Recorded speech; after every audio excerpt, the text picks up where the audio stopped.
Hello everyone and welcome back to another video on the channel Bayverse of Madness, and in today's video we are going to be doing a massive unboxing video.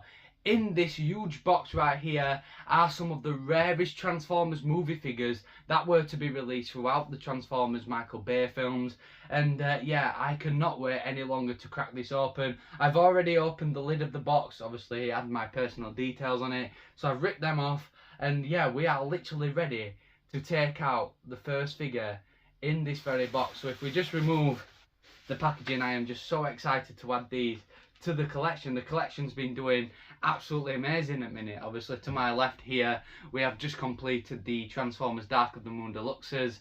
We are doing very well with all the other things in the collection, so once we start displaying them you guys will get a better look at what else is in the collection. So without further ado, let's get into it. Our first figure in the box is Leader Class Revenge of the Fallen Jetfire, and as always I've got to thank fellow friend and collector Toysareruss because he sent me over this box, and as always he's helped massively with the collection, so yeah, thank you very much Russ. But there is our first figure in the box, and that is Leader Class Revenge of the Fallen Jetfire. As we turn it around, because I know some people like to see the back of the box, there he is, and it's just an absolute classic of a figure. I just remember owning this back in the day, me and Josh, who you've seen before on the channel.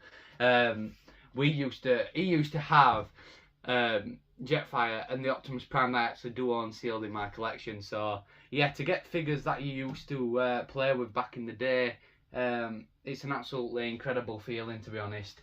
The second figure in the box is another rare gem, and that is Leader Class Optimus Prime, from the Transformers 2007 movie. An absolutely amazing gem right there.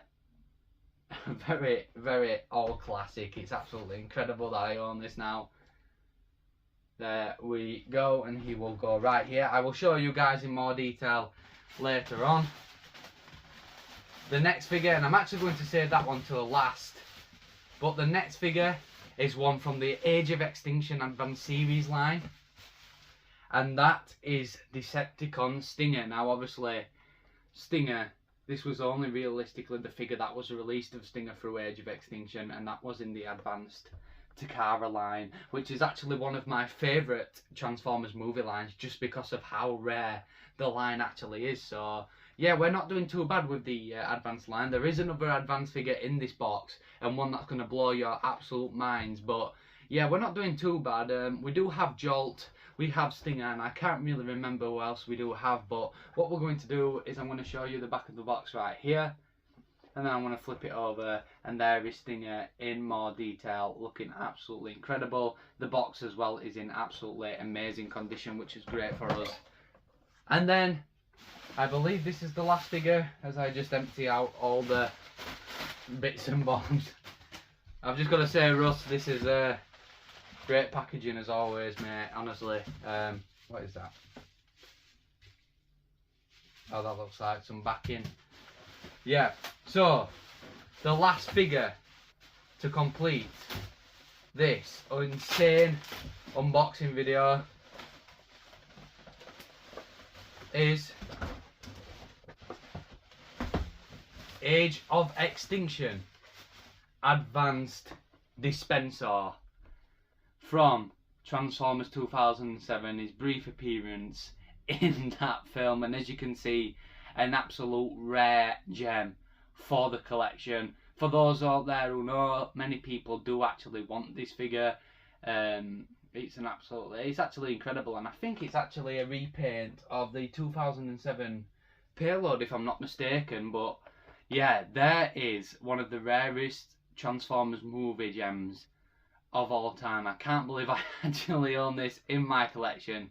So there that is, and as we turn it around to the back of the box, there is the product shots for Dispenser, and yeah, an absolute rare piece to add into the collection. I cannot wait to collect more of the Advanced Series line.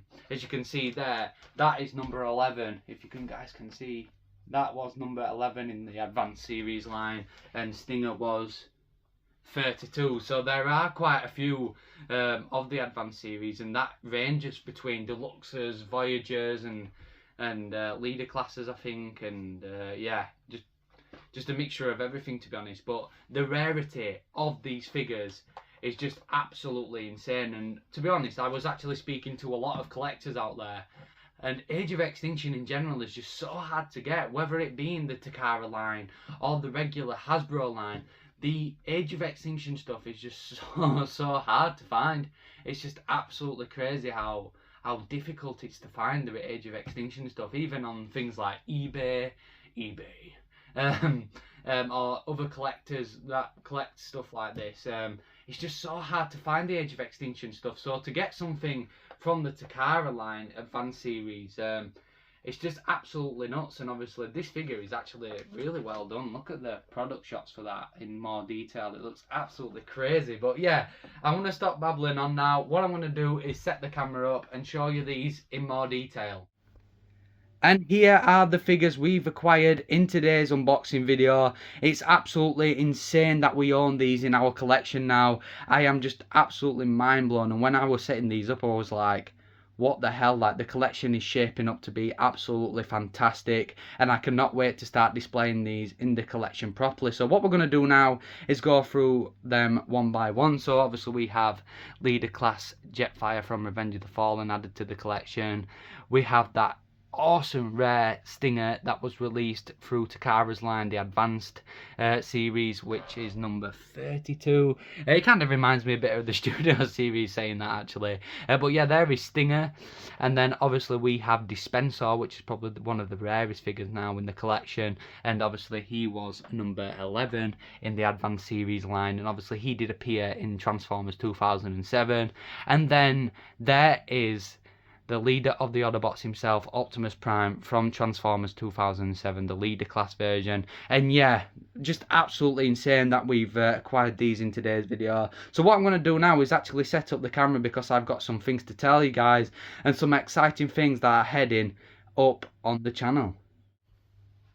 Okay everyone, so I've actually making this towards the end of the video. I was going to make this its own separate video, but I've decided to put this at the end of this one. So yeah, I hope you've enjoyed that unboxing video. I hope that's put a smile on you guys' face. I hope that you've liked what we've got in today's video, because I'm absolutely mind blown of the things that we've got in the collection now. But yet away from that, I basically wanted to tell you guys what is coming up on the channel. And like I said, I didn't know whether to make this its own video or put it to the end of this one. So I think I'm going to put it to the end of this one. But basically, we are going to be heading to a lot of Transformers trips this year.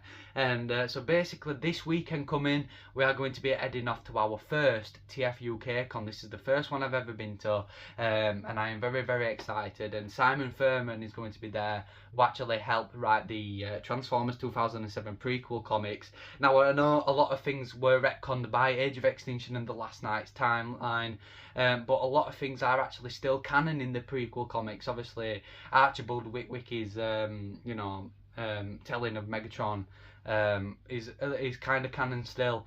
So yeah, there are actually a lot of events in the Transformers prequel comics that are actually still canon to the Bayverse, and maybe I'll make a series where I go through each comic, explaining what's canon, what's not, because I do want to do, as well as collection videos, a lot of things to do with the Bayverse, because obviously I'm very passionate about the Bayverse. So yeah, obviously a lot more things like theory videos will be coming as well. So yeah, we will be heading to our first TF UK Con this weekend on the Saturday, so yeah, expect a video on that. And then at the end of the month, which is probably the most exciting thing that we're going to be doing, one of the exciting things this year is I'm going to be meeting 2 Transformers voice actors at MCM Comic Con in London. And if you want me to give you some clues, so weapons down, so that's one clue. And then the other character he does place is, I saw it. A dying knight gave it to a human, but there was too much TRF firepower. So for those who guessed correctly, and I hope I did some good impressions there, yes, it is Jess Harnell himself who voiced Barricade in Transformers 2007 and The Last Night, and then obviously he voiced Ironhide in the Transformers 2007 movie, the Revenge of the Fallen movie, and Dark of the Moon. So he did all his 3 appearances, and he also did the Revenge of the Fallen games and the Dark of the Moon games. So he is literally Ironhide, and yeah, I'm just absolutely mind blown to meet him. But we're not only just going to meet him, we're not only going to meet Jess Arnold, we are also going to be meeting Christoph Fernandez. And for those who don't know who he is, he played Pablo Wheeljack in Rise of the Beast. So yeah, what I'm going to be doing is taking my studio series stuff, because if I ever meet any voice actors or anyone involved with the Transformers movies, what I'm going to be doing is basically getting my studio series stuff signed. So when I go to see Jess Arnold, I will obviously get my Barricade and Ironhide signed, and then when I go meet Christoph Fernandez, luckily we've just got the new studio series Wheeljack, so obviously I will take him that. So yeah, a massive month ahead. Obviously we've got TF Con, and then we've got MCM Comic Con. Obviously I'm going down there with Russ, and we are very looking forward to it. Obviously I've never been to a Comic Con before, because I'm very young. Obviously now I'm getting a bit older, I can now do the things I've always wanted to do, which is just absolutely amazing. But yeah, to meet Jess Arnold is just going to be absolutely crazy. Obviously he is Ironhide, he is Barricade. Obviously Keith David does well as Barricade in the 2007 DS game, but yeah, it like, to bring them characters to life on the screen is just absolutely yeah, it's crazy. I'm speechless that I'm going to be in his presence in a couple of weeks time. So yeah, what I'm going to do is I'll vlog the MCM Comic Con experience, and hopefully you guys do enjoy that video. But yeah, so that's all that's happening this month.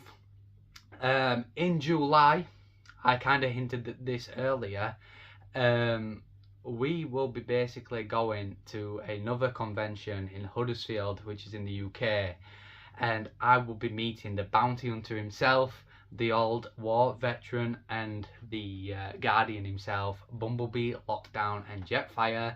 And for those who know what I'm talking about, if you want me to do it, I'll do some of my impressions actually. Oh, where do you think you came from? You think you were born?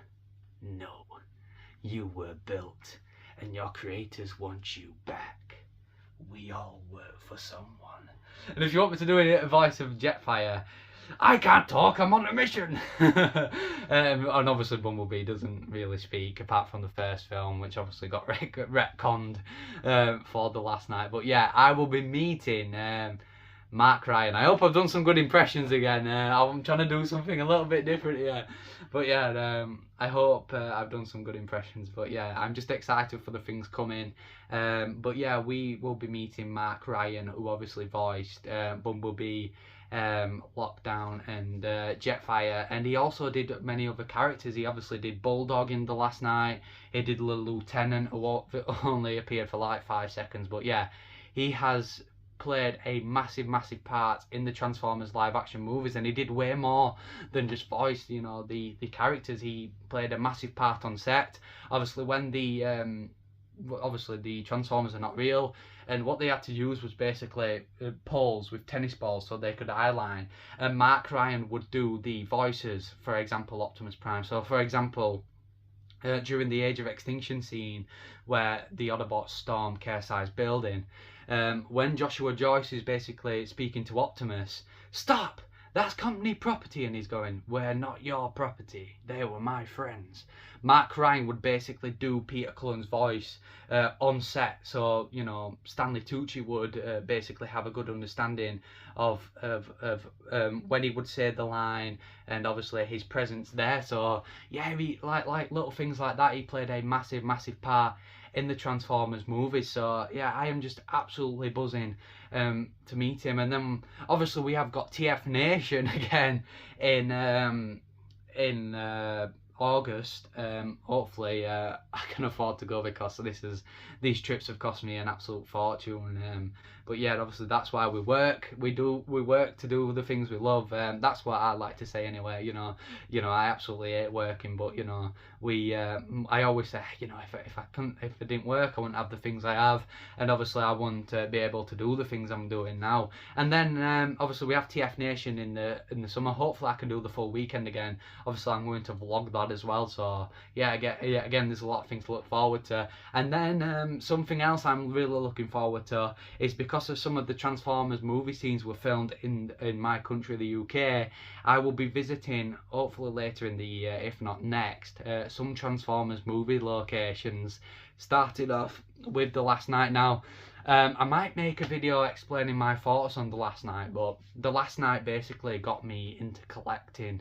I was just such a big fan of the whole, I know it confused a lot of the Bay timeline, but it basically, opened doors for a lot of fan theories, and I know it screwed up a lot, but it also kind of made sense as well. But I'm going to make a couple of videos, as well. I know I'm a diehard Bayverse fan, so obviously I would have had all this figured out, but a lot of people aren't, and yeah, it's not nice seeing the stuff for The Last Night. I do get it.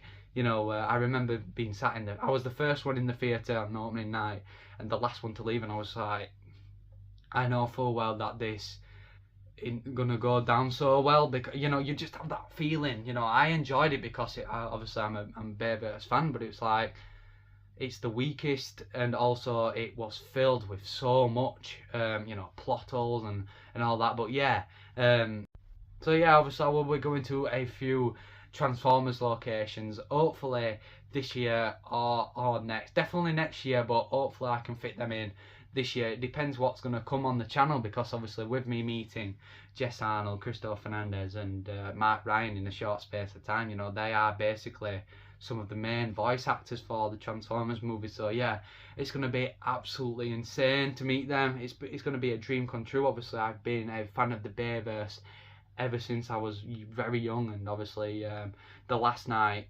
as mentioned, didn't sit well with many people, but it did sit with me. Although I do think it's the weakest of the five, I do also think it's the most interesting.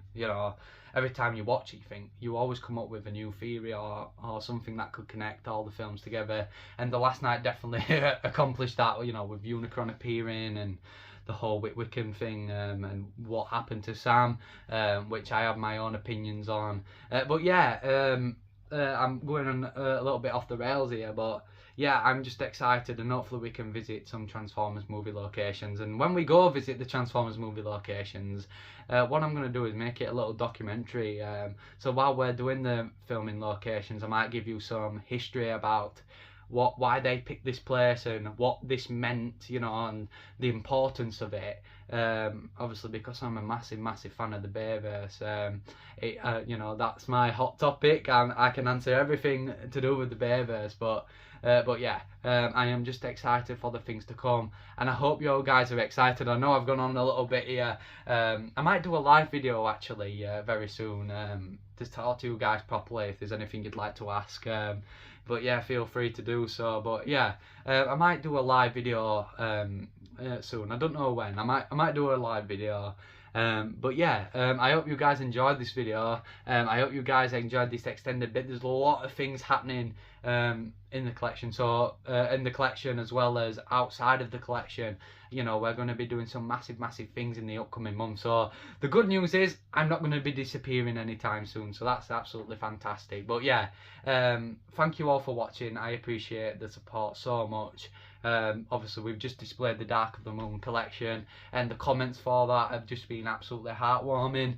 Yeah, I just can't thank everybody enough. I started this channel, I think it was just over a year ago now, to showcase my love and passion for the Bayverse, and it's been taken so well, and I just can't thank everybody enough for that. Obviously I know the Bayverse is not everybody's cup of tea, but obviously to receive the positivity that's been coming towards me in the channel, it's absolutely insane. So I can't thank you all enough for that, so thank you very much. But yeah, I'm going to end the video off here.